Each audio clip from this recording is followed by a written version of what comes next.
Here's a quick overview on how to add users to a chat, even if you don't have their Microsoft Teams ID stored in Salesforce.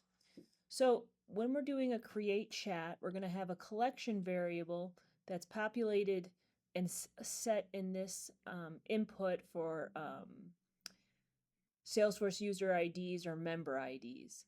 In the past, we would not this wouldn't work unless the field was populated for the team ID on the user. And now it'll also work if the Salesforce user has an email that is the same as their email in your Microsoft Teams instance. So what you need to do is in the set members assignment variable, you have your collection variable here, and then you have to use an add to add the different inputs to the collection variable. And you can hard code, obviously, the user IDs, or you can dynamically add them by referencing user lookups throughout the system. And this will work especially for fast-growing companies where there's lots of users being added and they need to be added to multiple chats.